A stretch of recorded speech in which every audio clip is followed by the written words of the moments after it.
Jadi kita sebetulnya mendahului pemerintah, karena pemerintah diam aja, pemerintah nggak bisa kasih keterangan tentang apa yang terjadi dan berupaya untuk memberi pengertian pada rakyat Indonesia itu. Jadi sebetulnya pemerintah juga ya dungu dalam soal exposure publik terhadap Palestina. Kan yang ngomong tuh justru pengamat segala macam gitu kan, yang harusnya disponsori oleh pengetahuan pemerintah, tapi karena pemerintah nggak punya pengetahuan dan rendah diri untuk mengucapkan pikirannya terhadap Palestina, itu yang menyebabkan orang akhirnya masuk di dalam soal-soal yang non hukum internasional, yang kultural, yang sejarah, yang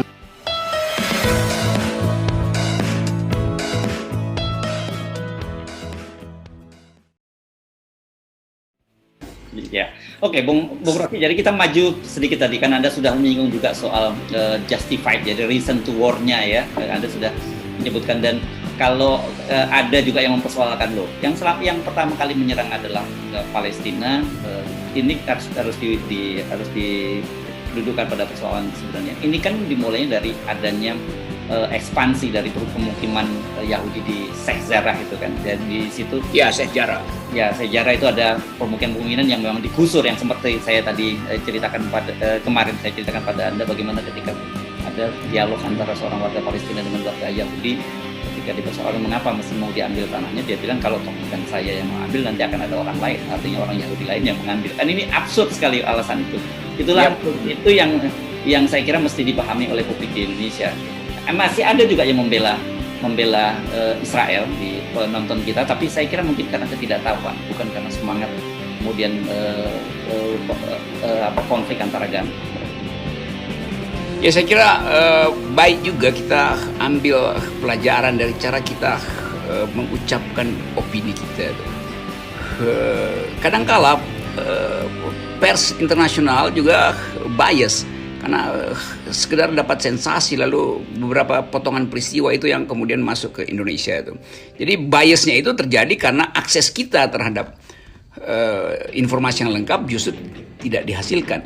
Kan mestinya misalnya pemerintah bikin semacam session di dalam televisi kita, terutama televisi nasional, supaya kita belajar di situ, ada orang yang menerangkan. Nah, karena pemerintah sampai sekarang nggak tahu mau bikin apa. Bahkan pemerintah mungkin lagi duga-duga nih apa yang kita bisa bawa ke Palestina itu.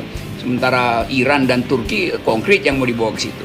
Nah, akibatnya publik Indonesia merasa mestinya pemerintah lakukan setara dengan Turki dan Iran yang langsung kirim milisi ke situ kan. Kan masuk akal sebetulnya kan, karena kita ingin gitu dong. Tapi kita juga tahu bahwa kemarin kita bahas Presiden Jokowi tidak punya profil yang kuat di fora internasional, apalagi di Timur Tengah itu soal-soal begituan. Nah, karena itu orang akhirnya bilang, oke, kalau begitu rakyat yang bergerak. Nah, bahayanya kalau rakyat bergerak itu dia bisa nyerempet kemana-mana. Nah, jadi sayang sekali kalau energi ini hanya kita kuras untuk mempersoalkan ini agama atau bukan. Jadi sebaiknya kita anggap bahwa ada variabel agama, tapi dalam penyelesaian persoalan kita mesti masuk dalam penyelesaian yang rasional, yaitu berdasarkan prinsip-prinsip humanitarian law, karena kita terikat dengan hukum internasional. Oke, ini selingan saja karena Anda tadi bicara soal bantuan apa. Ini ada video yang sekarang tengah viral, dan ini menjadi ironi karena ternyata Front Pembela Islam itu sudah membuka dapur umum di Gaza, dan ini videonya viral sekali. Yes. Jadi itu selingan, nggak usah kita bahas terlalu serius, tapi nanti ada yang baper kalau kita terlalu serius. Saya menyinggung soal posisi antara Israel dan Palestina, dan saya mengutip status dari Instagram seorang seleb internasional, Susan Sarandon, yang saya tadi sebutkan. Susan Sarandon. Ya, ini menarik sekali. Dia bilang apa yang terjadi di Palestina itu kira-kira terjemahnya begitu, itu adalah kolonialisme, military occupation, dan kemudian pencurian tanah dan ethnic cleansing ya. Jadi pembasmian etnis yang dia sebut gitu. Kata dia kalau konflik itu berarti ada equal voting, jadi posisi yang seimbang begitu ya dia menyebutnya. Nah, ini dalam kasus ini tidak ada yang aktif melakukan opresor itu Israel, dan kemudian diopres itu Palestina, sementara kolonialnya itu Israel dan yang dikoloni itu Palestina. Jadi itu bukan konflik, kata Susan Sarandon. Ini saya kira clear ya dia melihat persoalan. Ya, karena Susan Sarandon kalau nggak salah dia pernah jadi duta PBB untuk perdamaian, jadi dia paham soal-soal semacam itu. Dan beberapa orang yang saya kenal ahli dalam studi Timur Tengah tahu bahwa keadaan di situ selalu ada underlying assumption soal agama. Tapi juga beberapa orang yang maksudnya saya kenal karena saya pelajari profesor-profesor tentang Timur Tengah itu, ada juga yang menganggap bahwa itu adalah eksploitasi kapitalisme. Jadi itu sebetulnya perpanjangan dari perang kapitalis di Eropa sejak awal abad 20 yang kemudian berimpact ke dalam kapitalisme kapitalisme perang gitu. Jadi perspektifnya begitu banyak. Nah, mestinya perspektif itu yang kita bicarakan. Ada perspektif agama, oke. Ada perspektif hukum internasional, oke. Ada perspektif mode of production kalau kita bikin analisa kiri. Akumulasi kapital ada di situ.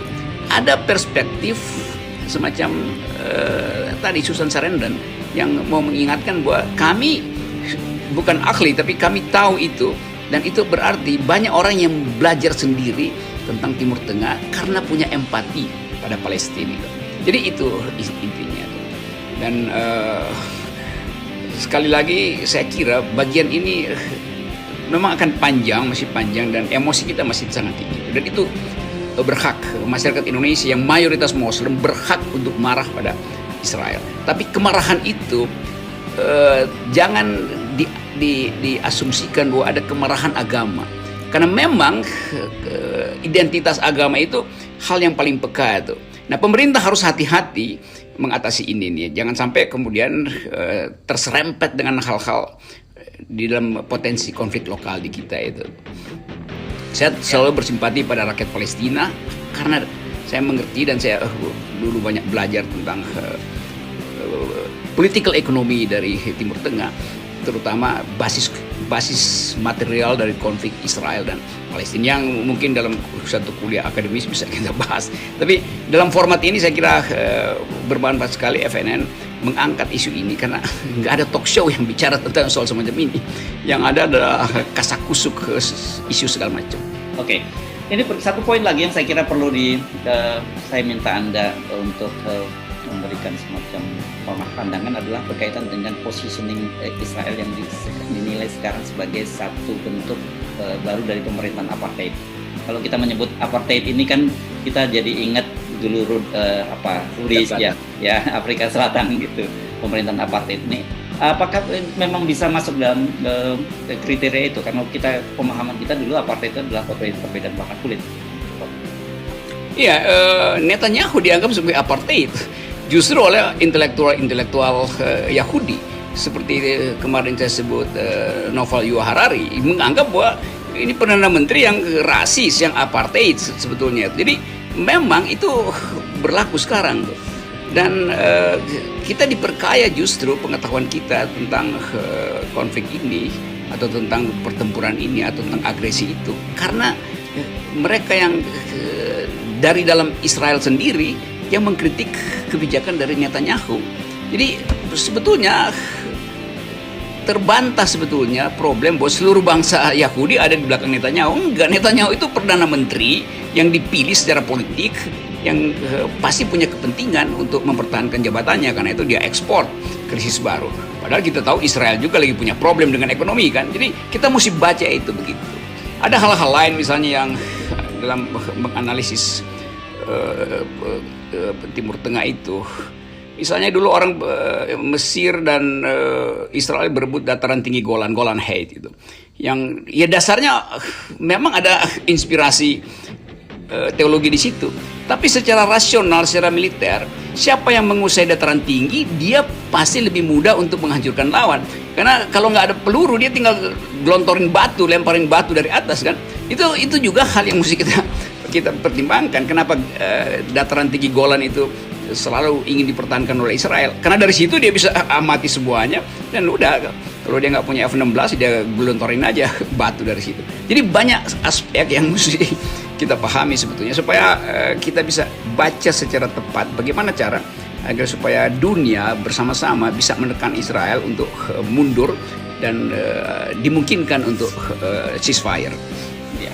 Nah, saya kira clear untuk ya. gencatan senjata. Ya, kita lihat kalau dari dua sisi tadi, jadi justified dari perangnya, jadi yang disebut juga use and belum, dan use and belum-nya ini juga jadi persoalan karena seperti kita baca juga status dari salah satu penerima Nobel Malala ya, yang mempersoalkan, dia melihat dari sisi dari sudut anak-anak. Jadi bahwa anak-anak Palestina itu harusnya tidak duduk di dalam puing-puing reruntuhan pertempuran, harusnya mereka duduk di sekolah. Ini pun juga Israel juga melanggar prinsip itu.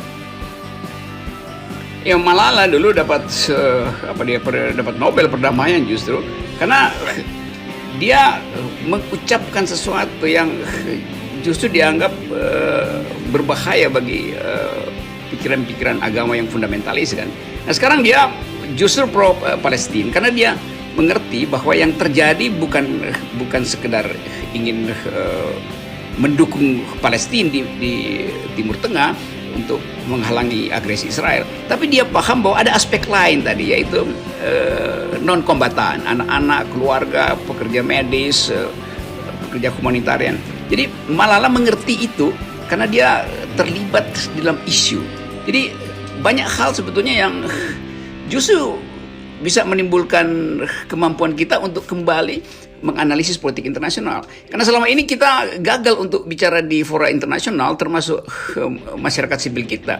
Karena seluruh berita hanya tentang istana yang sedang pamer gunting pita bangunan baru atau jalan tol baru kan. Sehingga jalan pikiran kita untuk mengaktifkan diskusi semacam ini terhalang.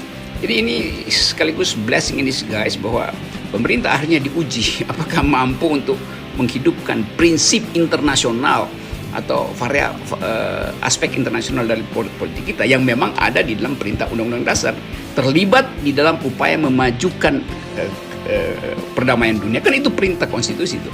Nah, Presiden Jokowi gagal atau gugup atau gagap menghadapi problem internasional ini. Ya, baik Bung Rocky, saya kira cukup clear bagi para viewer kita yang banyak mempertanyakan beberapa poin-poin diskusi kita kemarin. Tapi kalau toh Anda nggak puas juga dan masih terus ingin melanjutkan diskusinya, masih kita tampung terus gitu ya, Bung Rocky. Dan ini buat para viewer kita yang open mind. Tapi buat para buzzer, para hater yang juga ikut memantau perbincangan kita, mudah-mudahan Anda juga bisa punya perspektif yang berbeda dari cara pandang Anda melihat persoalan konflik di Palestina ini. Ya, itu ada beberapa orang WA saya itu dicaci maki tuh, Rocky Gerung dan Hersu. Itu kan pengamat politik udah abal-abal, sekarang mau ngamat internasional lagi. Udah emangnya filsuf ngapain ngomongin internasional. Jadi yang begituan ya kita seperti biasa kita buang sampah pada tempatnya. Oke, sekali lagi Anda mau melihat konflik Palestina ini dari berbagai sisi, mau lihat dari sisi agama juga silahkan, tapi tidak boleh semata dari sisi agama. Ada persoalan kemanusiaan, ada persoalan hal-hal lain yang bisa disoroti. Jadi sudut pandangnya sangat banyak dan kita mesti bisa memilah-milah. Concern kita bagaimanapun juga selain perdamaian dunia juga jangan sampai kemudian konflik horizontal di dalam negeri ini semakin diperparah karena terjadi konflik di Israel dan Palestina itu. Oke, salam buat para haters. Kalau followers nggak usah disalam, kita udah saling sama tuh. Oke. Yes. Hey, thank you.